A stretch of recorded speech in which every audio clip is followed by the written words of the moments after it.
Madhu info devotional information YouTube ఛానల్కి హృదయపూర్వక స్వాగతం. జీవితంలో కొన్నిసార్లు మనస్సు అలసిపోతుంది. అప్పుడు మనం వెతికేది ఒకటే, ఆశ్రయం.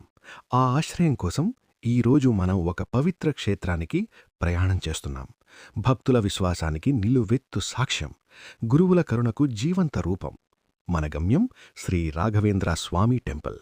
ఇక్కడ ప్రతి అడుగు ఒక ప్రార్థన, ప్రతి శ్వాస ఒక నమ్మకం, ప్రతి దర్శనం ఒక దీవెన. నేను మధు. నాతో పాటు మీరు కూడా ఈ దివ్య యాత్రలో భాగమవ్వండి. మరి ఆలస్యమెందుకు? గురువుల సన్నిధికి చేరి మనసుకు శాంతిని పొందుదాం. రండి, దర్శనాన్ని మొదలు పెడదాం. తిరుపతిని దాటి పుట్టూరు నుంచి సుమారు 32 కిలోమీటర్ల దూరంలో నా ఆధ్యాత్మిక ప్రయాణం రైలు ద్వారా ప్రారంభమైంది. ఈ ప్రయాణం చాలా సాధారణం, ఖర్చు కూడా ఎక్కువేమీ కాదు. కాని మనసులో ఉన్న ఆతృత మాత్రం అమూల్యం. సాయంత్రం 6:40కి పుట్టూరులోని గరుడాద్రి ఎక్స్ప్రెస్ ఎక్కి బయల్దేరాను. రాత్రి సుమారు 12:30కి గుత్తి రైల్వే స్టేషన్కి చేరుకున్నాను. మొదట నా ప్లానేమిటంటే, ముందుగా యాగంటి బ్రహ్మంగారి మఠం దర్శించుకుని తర్వాత మంత్రాలయం వెళ్లాలని. కానీ చిన్న ప్లానింగ్ లోపం వల్ల అది సాధ్యపడలేదు. అలా గుత్తి స్టేషన్లో దిగిన నేను సమీపంలోని చిన్న లాడ్జ్లో రోజుకు 200 రూపాయలకు ఒక గది తీసుకుని ఫ్రెష్ అయి కొంతసేపు విశ్రాంతి తీసుకున్నాను. ఉదయం ఒక పెద్దాయనతో పరిచయమయ్యాడు. ఆయన సలహా మేరకు ఇద్దరం కలిసి ఆర్టీసీ బస్సులో మంత్రాలయం బయల్దేరాం. గుత్తి నుంచి మంత్రాలయం దాదాపు 120 కిలోమీటర్లు. బస్ ఛార్జీ 120 రూపాయలు. రైలు కూడా ఉంది. దాదాపు 60 రూపాయలకి చేరుకోవచ్చు.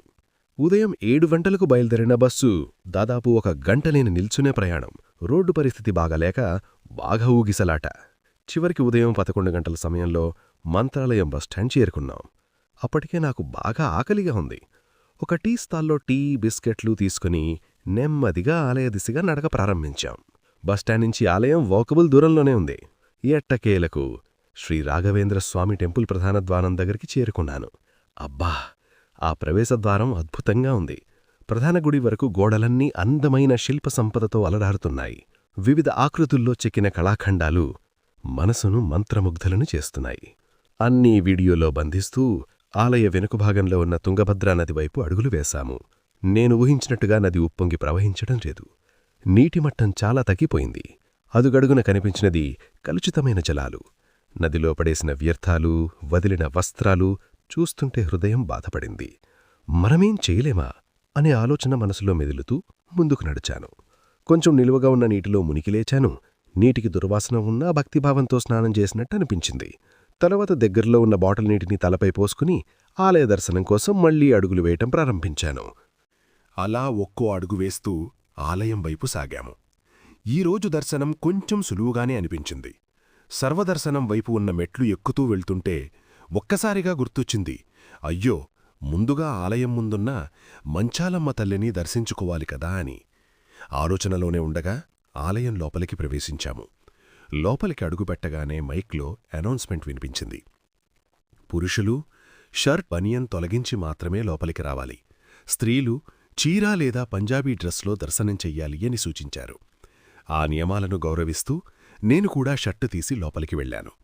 ఎట్టకేలకు శ్రీ రాఘవేంద్రస్వామి టెంపుల్లోని శ్రీ గురు రాఘవేంద్రస్వామివారి జీవసమాధి సన్నిధిలో నిలిచాను.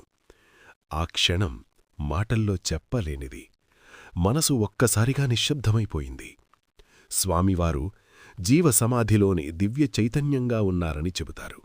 సుమారు 17వ శతాబ్దంలో బృందావన ప్రవేశం చేసిన ఆయన మహిమ ఇప్పటికీ భక్తుల అనుభవాల్లో ప్రత్యక్షమవుతూనే ఉంది. సమాధి చుట్టూ ఉన్న ప్రాకారంలో ఆయన ఉత్సవాల్లో ఉపయోగించే వాహనాలు, ప్రతిమలు, అనేక ఆధ్యాత్మిక చిహ్నాలు దర్శనమిచ్చాయి. అన్నీ చూస్తూ నా హృదయం కృతజ్ఞతతో నిండిపోయింది. గర్భగుడి శిఖరాన్ని వివిధ వైపుల నుంచి దర్శించుకుని ఆలయంలోనే ఆయన వంశపరంపర మఠాధిపతుల సమాధులను కూడా చూశాను. అక్కడినుంచి నేరుగా అన్నదాన సత్రం వైపు వెళ్లాము. అప్పటికే నాకు బాగా ఆకలేసింది. చెప్పులు తప్పనిసరిగా స్టాండులోనే పెట్టాలి. కేవలం 5 రూపాయలు. బయట వదిలేస్తే దూరంగా పడేస్తారు. భోజనశాలకు వెళ్లేసరికి క్యూ కొంచెం ఎక్కువగానే ఉంది. కాని సజావుగానే ముందుకు సాగుతోంది. ఒక విషయం మాత్రం కాస్త బాధ కలిగించింది.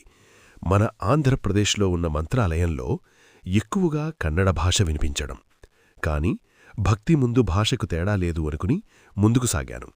ఎట్టకేలకు అన్నప్రసాదం స్వీకరించాము. అక్కడ ఒక నియమం: అన్నం వృధా చేయకూడదు, తినగలిగినంత మాత్రమే తీసుకోవాలి, పూర్తిగా ముగించాలి. అన్నదానానికి ప్రత్యేక డొనేషన్ కౌంటర్ కూడా ఉంది.